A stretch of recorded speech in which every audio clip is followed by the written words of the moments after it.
하나님의 말씀 요한복음 14장 15절부터 21절까지 말씀입니다. 요한복음 14장 15절부터 21절까지 말씀을 합독합니다. 너희가 나를 사랑하면 나의 계명을 지키리라. 내가 아버지께 구하겠으니 그가 또 다른 보혜사를 너희에게 주사 영원토록 너희와 함께 있게 하리니 그는 진리의 영이라. 세상은 능히 그를 받지 못하나니 이는 그를 보지도 못하고 알지도 못함이라. 그러나 너희는 그를 아나니 그는 너희와 함께 거하시며 또 너희 속에 계시겠습니다. 내가 너희를 고아와 같이 버려두지 아니하고 너희에게로 오리라. 조금 있으면 세상은 다시 나를 보지 못할 것이로되 너희는 나를 보리니 이는 내가 살아있고 너희도 살아있겠습니다. 그날에는 내가 아버지 안에 너희가 내 안에 내가 너희 안에 있는 것을 너희가 알리라. 나의 계명을 지키는 자라야 나를 사랑하는 자니 나를 사랑하는 자는 내 아버지께 사랑을 받을 것이요 나도 그를 사랑하며 그에게 나를 나타내리라. 아멘. 오늘 말씀은 다락방에서 예수님께서 성령에 관해서 처음으로 하신 말씀입니다. 오늘 본문의 말씀을 이해하기 위해서는 본문의 구조를 한번 우리가 살펴보는 것이 중요합니다. 15절에 너희가 나를 사랑하면 나의 계명을 지키리라. 그리고 21절에 또 나의 계명을 지키는 자라야 나를 사랑하는 자다. 계명을 지키라는 이 두 말씀 사이에 16절부터 20절 성령을 보내주시겠다.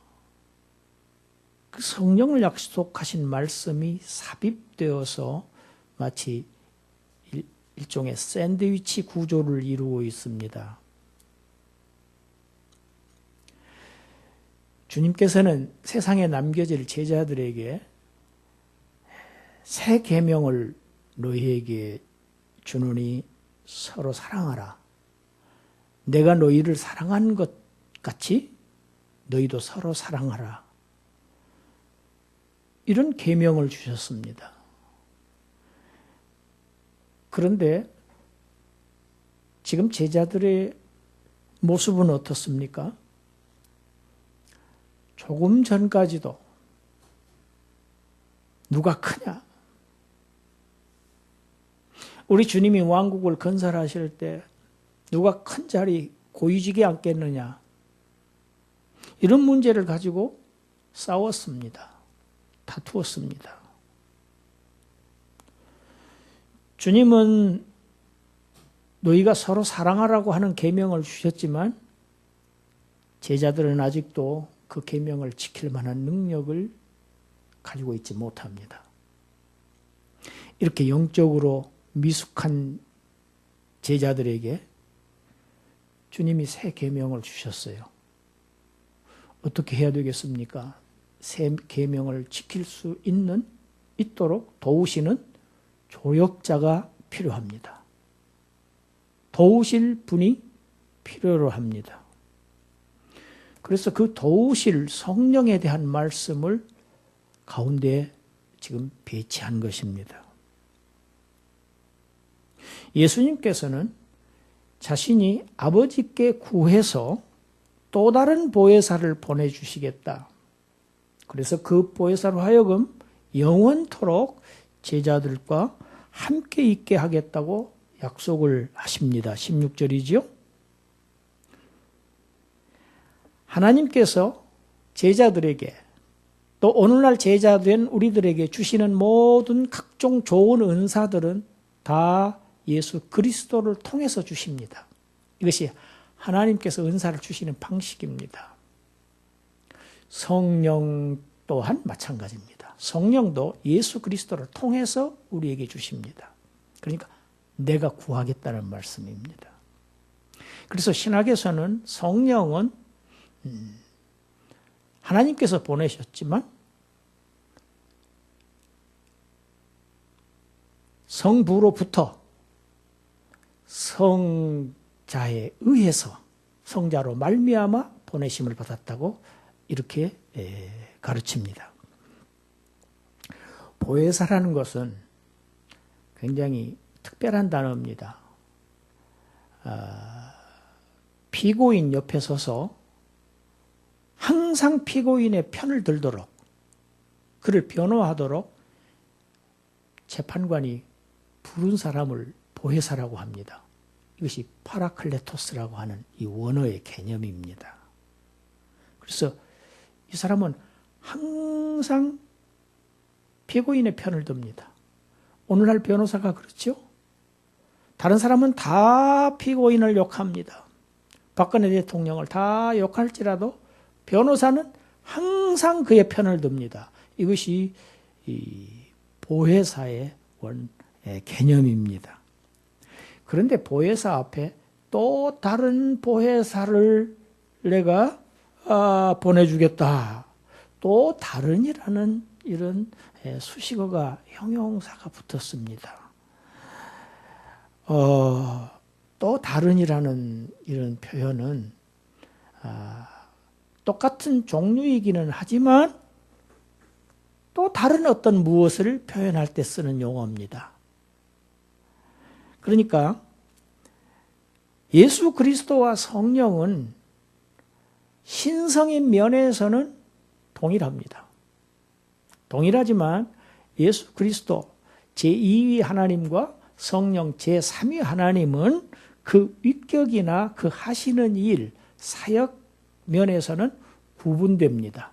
신성에서는 동일하고 위격이나 사역은 구별된다는 의미가 또 다른이라는 얘기입니다. 또 다른 보혜사라고 예수님께서 하신 것은 예수님 자신이 1차적인 보혜사였다는 것을 지금 암시하고 있습니다. 이 땅에 오셔서 제자들과 함께 계시면서 제자들을 도우신 분이, 맨 처음 도우신 분이 주님이십니다. 도우시고 그들에게 진리를 가르치시고 천국 복음을 가르치시고 또 진리 가운데로서 살아갈 수 있도록 그들을 붙잡고 지상의 삶을 사셨던 그 우리 주님께서 첫 번째 보혜사라는 것을 암시하고 있습니다. 아버지의 대리자이신 아들은 자신을 나타내지 않으셨습니다. 아버지를 계시하셨습니다. 아버지의 뜻을 나타냈습니다. 세상에. 마찬가지로 아들의 계시자인, 대리자인 성령은 성령 자신의 뜻을 나타내시지 않고 아들이 이 땅에 오셔서 하셨던 그 일, 십자가를 지셨던 일, 부활하셨던 일, 우리를 구속하신 일, 그 일을 증거하시기 위해서 오신 분입니다. 그러니까 아들은 아버지의 대리자요, 성령은 아들의 대리자이신 겁니다. 그 아들의 대리자 성령을 보내셔서 구속주이신 예수 그리스도에 대한 진리를 이 땅에서 계시하시고 제자들을, 오늘의 제자들 된 저와 여러분들을 진리 가운데로 인도하실 것을 약속하신 내용입니다. 세상은 빛으로 오신 그리스도를 영접하지 않았습니다.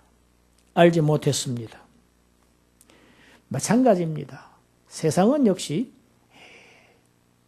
세상에 오시는 임하시는 성령의 그 강림과 성령의 사역을 도저히 영접하지 않습니다.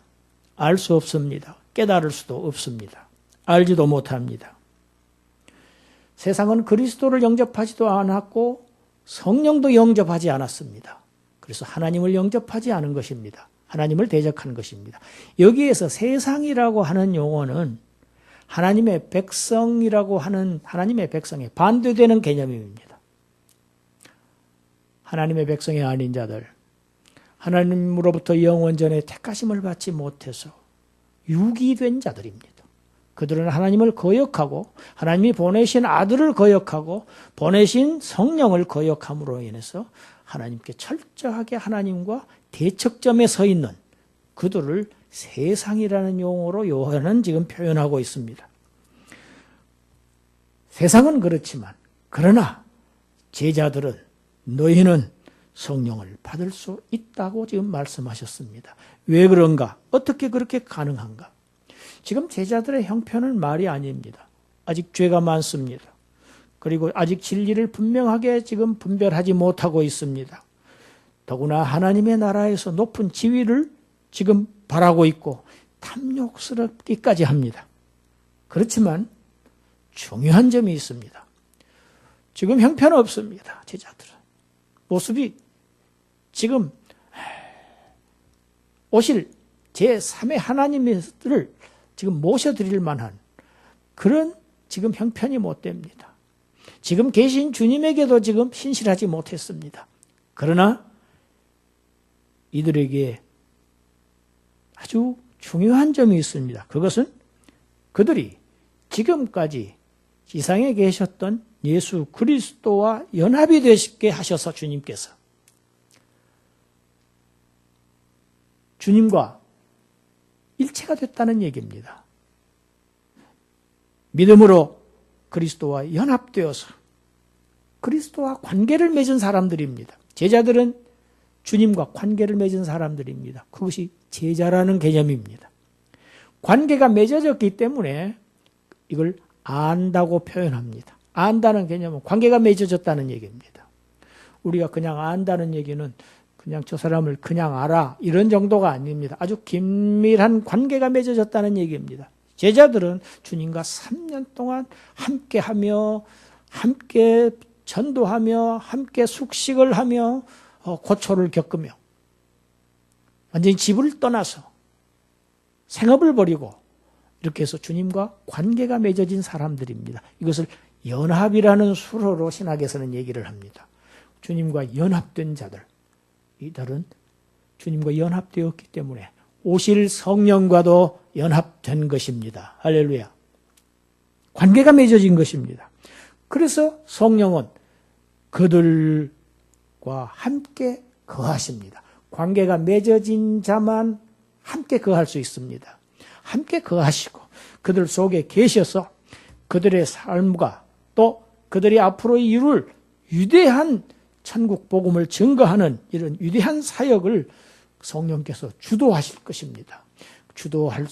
이 제자들로 하여금 그 일을 할 수 있도록 원동력이 되어주실 것입니다. 성령이 그들의 능력입니다. 그래서 우리가 잘 아는 사도행전 1장 8절이죠. 너희가 성령이 너희에게 임하시면 너희가 그 성령으로부터 권능을 받아서 예루살렘뿐이 아니고 온 유대뿐만 아니라 사마리아뿐만 아니라 세상 끝까지 나의 증인이 될 수 있도록 그가 하시겠다고 하는 말씀이 사도행전 1장 8절 말씀입니다. 오늘도 성령께서는 제자된 우리들과 함께 거하시고 함께 계심으로 우리로 하여금 계명을 지킬 수 있게 하십니다. 우리 스스로는 계명을 지킬 수 없는 우리들로 하여금 계명을 지킬 수 있게 하시는 분이 성령이십니다. 거룩한 삶을 살 수 없는 우리로 하여금 거룩한 삶을 살 수 있도록 능력을 주시는 분이 성령이십니다. 주님 또 말씀하십니다. 내가 너희를 고아와 같이 버려두지 아니하고 너희에게로 오리라. 오늘 제목이죠, 설교. 내가 너희에게로 오리라 합니다. 아주 아버지의 사랑 같은 약속입니다. 부성애적인 약속을 하십니다. 제자들에게. 그리고 말씀하십니다. 조금 있으면 세상은 나를 다시 보지 못하겠지만 세상과 제자들을 지금 대조하고 계십니다. 조금 있으면 세상은 나를 다시 보지 못하겠지만 너희는 나를 보게 될 것이다. 왜냐? 내가 살아있고 너희도 살아있겠습니다. 같이 합시다. 내가 살아있고 너희도 살아있겠습니다. 할렐루야. 복음입니다. 주님이 부활, 확실한 부활, 그리고 그 확실한 만큼 제자들의 부활의 확실성을 지금 선포하신 말씀입니다. 부활 때문에, 부활로 인해서 내가 너희에게 오리라는 말씀입니다. 너희가 지금은 따라올 수 없는 곳으로 내가 떠나겠다. 이렇게 말씀하시던 주님께서 이런 말씀을 하시다니. 지금 자신들만 남겨질 것에 대해서 두렵고 불안에 떨고 있는 제자들은 일단 이 말씀에 안도는 됩니다. 좋기는 합니다. 다시 오신다고 하니 좋기는 한데 어떻게 해서 그 일이 가능할까? 아마 당연히 의아해했을 것입니다. 18절에 내가 너희에게로 오리라 하신 주님께서 19절에는 어떻게 말씀하십니까? 너희는 나를 볼 것이다. 말씀하신 대로 십자가를 지셨지만은 다시 살아나신 주님께서 영광스러운 부활의 몸을 입으시고 제자들을 찾아오셨습니다. 제자들은 부활하신 주님을 목도했습니다. 요한은 요한일서 1장 시작 부분에서 우리는 그를 보았고 그를 만졌고 그로부터 들었고 보았고, 물론 요한일서에서 그를 보았다는 것은 성육신하신 주님을 보았다는 얘기입니다. 그러나 확대 해석하면 부활하신 주님도 우리는 보았다는 얘기가 됩니다. 할렐루야. 성육신하신 주님만 본 게 아닙니다. 다시 사신 십자가에 죽고 무덤에 장사되었지만 다시 사신 주님을 보셨다는 것. 이 엄청난 사건이 제자들의 믿음을 북돋았습니다. 제자들로 하여금 소망을 갖게 했습니다. 뿐만 아닙니다. 부활하신 주님을 보았을 뿐만 아니라 이제 주님은 성천하셨지요. 그 성천하신 주님은 오순절에 그의 영으로 다시 한번 강림하셔서 제자들을 찾아오신 것입니다. 그래서 그의 영으로 지금 제자들과 함께 거하시고 함께 계신 것입니다. 우리 고린도전서 15장 20절 21절을 우리 한번 읽어보겠습니다. 그러나 이제 그리스도께서 죽은 자 가운데서 다시 살아나사 잠자는 자들의 첫 열매가 되셨도다. 사망이 한 사람으로 말미암았으니 죽은 자의 부활도 한 사람으로 말미암도다. 첫 아담의 대표성입니다. 마찬가지로 첫 아담 한 사람 때문에 인류가 전체가 죄인이 된 것처럼 사망이 임했던 것처럼 마지막 아담 한 사람을 통해서 하나님의 모든 백성들을 살려내시는 이 하나님의 역사가 하나님의 구속의 경륜입니다. 우리 15장 45절을 한번 더 읽습니다. 기록된 바 첫사람 아담은 생명이 되었다 함과 같이 마지막 아담은 살려주는 영이 되었나니. 하나님께서 아담을 지으실 때 진흙으로 지으시고 그 코에 생기를 불어넣으시니까 생명이 되었습니다. 산영이 되었습니다. 그랬던 것처럼 생명이 없던 진흙덩어리가 살아나서 살아있는 영이 되었던 것처럼 십자가에 달려서 무덤에 장사된 우리 주님께서 다시 살아나셔서 살려주시는 영이 되셨습니다. 죽었으나 다시 사신 주님. 그 주님은 잠자는 자들의 첫 열매가 되셔서 자기에게 속한 하나님의 모든 백성들을 살려주시는, 영원히 살게 하는, 살려주는 영이 되셨다는 것입니다. 주님께서 제자들에게 부활, 그리고 오순절 성령 강림으로 다시 오시는 날, 그날에는 세 가지를 말씀하십니다.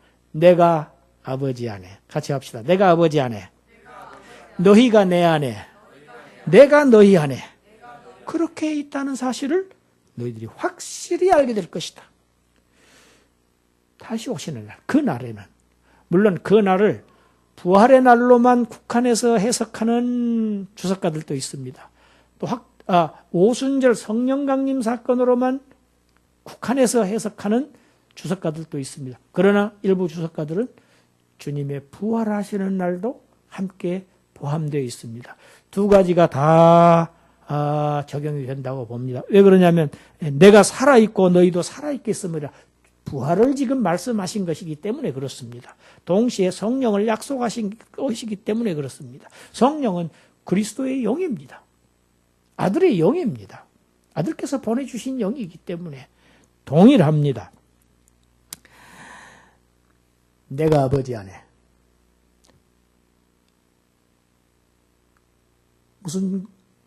내가 아버지 안에 있다는 것이 어떻게 증거가 됩니까? 부활하신 주님이 그 증거입니다. 너희에게 내가 죽었지만 다시 살아난다고 하는 것은 신성에 있어서는 나와 아버지와 같다는 사실이다. 동일하다는 사실이다. 나는 동일한 사실이 있기 때문에 삼위일체 하나님이시기 때문에 동등하기 때문에 내가 살아나는 것이지 아버지와 나가 동등하지 않다면 신성을 공유하지 않고 있다고 하면 내가 어떻게 다시 살 수 있겠느냐. 그리고 내가 살아서 너희에게 다시 온다고 하는 것은 너희와 내가 연합되어 있기 때문에 내가 다시 오는 것 아니냐. 그렇지 않다고 하면 내가 왜 다시 오겠느냐. 무슨 이유로 너희에게 와서 너희에게 나타내겠느냐. 지금 이 말씀을 하시는 것입니다. 이것이 내가 아버지 안에 너희가 내 안에 내가 너희 안에 있다는 사실을 확실히 알게 될 것이다 하는 말씀입니다. 내가 아버지와 하나가 아니면 내가 부활할 수 없고 너희와 내가 하나가 아니면 내가 와야 할 이유가 없다는 얘기입니다. 아버지와 아들의 연합, 그리고 아들과 제자들의 연합, 아들과 오늘의 신자들과의 연합을 지금 강조하십니다. 우리의 구원은 그리스도와의 연합을 기초로 해서 이루어집니다.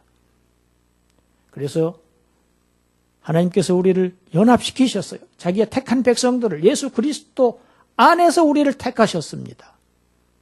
그 안에서 우리를 택하셨기 때문에 그의 죽으심이 곧 우리의 죽음이 되는 것이고 그의 형벌이 우리의 형벌 받음이 되는 것이고 대신 받으신 것이고 그가 살아나신 것이 바로 우리의 부활이 되는 것입니다. 연합되지 않은 자는 죽으심과 부활에 동참할 수 없습니다.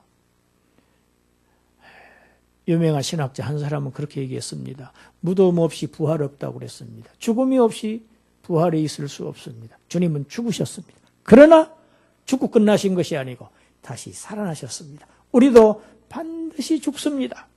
모든 사람이 죽습니다. 그러나 반드시 살아납니다. 고린도전서 15장에서는 반드시라고 하는 단어를 씁니다. 필연입니다.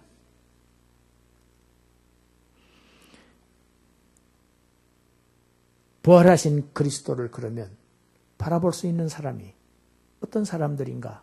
그것을 21절에서 가르치고 있습니다. 주님을 사랑하는 자들이 주님을 바라볼 수 있습니다. 주님을 볼 수 있습니다. 주님을 사랑하는 자들은 어떤 자들인가? 그들은 내주하시는 성령, 보내주시는 성령의 도우심을 받아서 그가 가르치신 계명을 지키는 자들이라고 하는 것입니다. 실천하는 자들이라고 하는 것입니다. 그들이 하나님과 그리스도로부터 사랑을 받는다는 말씀입니다. 우리 요한일서 5장 3절 4절 우리 같이 한번 읽습니다. 하나님을 사랑하는 것은 이것이니 우리가 그의 계명들을 지키는 것이라. 그의 계명들은 무거운 것이 아니로다. 무릇 하나님께로서 난 자마다 세상을 이기느니라. 세상을 이기는 승리는 이것이니 우리의 믿음이니라. 할렐루야. 하나님을 사랑한다는 것이 무엇이냐? 여러분, 구원받은 사람들은 하나님으로부터 사랑을 받은 사람들입니다. 사랑을 받은 사람들이 사랑할 수 있습니다. 주님이 사랑하라고 하신 계명은 몇 주 전에 제가 설교했습니다. 단순한 인간애가 아닙니다. 인간적인 사랑이 아닙니다. 육적인 사랑이 아닙니다. 내가 너희를 사랑한 것 같이 너희도 서로 사랑하라는 겁니다. 십자가에서 자신의 몸을 내어주고 희생하시기까지 사랑한 것처럼 성도들 간에 제자들 간에 이렇게 사랑하라고 하시는 계명, 이 계명은 어떤 사람들이 지킬 수 있느냐? 사랑받은 사람들만 이 계명의 대상이 되고 이 계명을 지킬 수 있습니다. 그들로 하여금 지킬 수 있게 하시는 분이 주께서 보내신 성령께서 도우십니다. 그의 계명들은 무거운 것이 그래서 아닙니다. 우리에게 다 떠넘기신 것이 아니기 때문입니다. 여러분, 사랑은 억지로 하는 것이 아닙니다. 사랑은 그냥 우러나서 하는 것이 사랑입니다. 사랑해야지 해서 하는 사랑은 사랑이 아닙니다. 자연 발생적으로 샘솟듯이 생수처럼 흘러나오게 되어 있습니다. 그 원천이 누구시냐? 바로 성령 하나님이시라는 말씀입니다. 그걸 하게 하시기 위해서 지금 성령께서 오셔서 우리 함께 거하시고 우리 가운데 계십니다.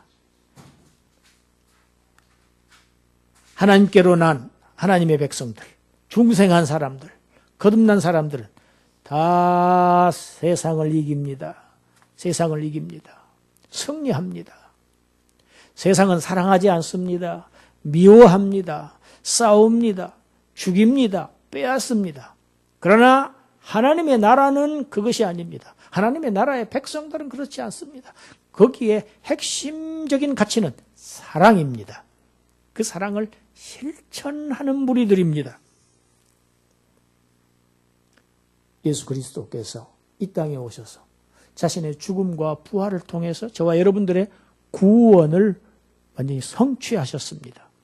그리스도 안에 있는 자기 백성들을, 이제 그 백성들을, 그리스도와 연합된 그리스도 안에 있는 하나님의 백성들을 천국에 데려가시기 위해서 하나님의 성령이 임하셨습니다.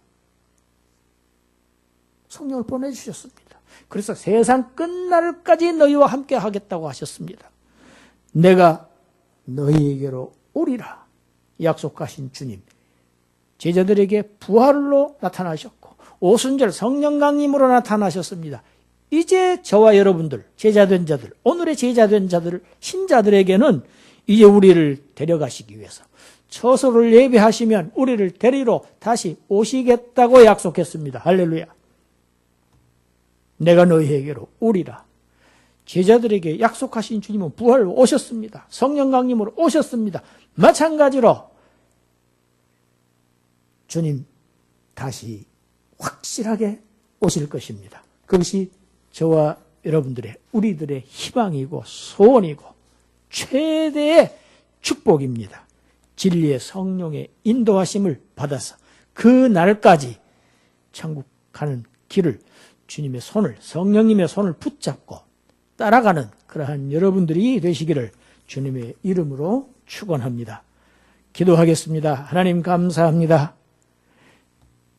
하나님께서 계획하신 그 구원을 아들께서 오셔서 죽음으로 그러나 다시 사심으로 성취하셨고 그 구속의 은총을 우리에게 적용시켜서 우리를 끝날까지 안전하게 하나님의 나라에 진입시키기 위해서 제3위 하나님께서 지금 현재 우리 가운데 거하시고 우리와 함께 하셔서 우리를 진리 가운데로 인도하고 계신다는 사실, 그리고 우리로 하여금 이 진리를 전파하는 위대한 사역을 감당할 수 있도록 하신다는 사실을 믿음으로써 세상을 이기는 무리들이 되게 하여 주시옵소서.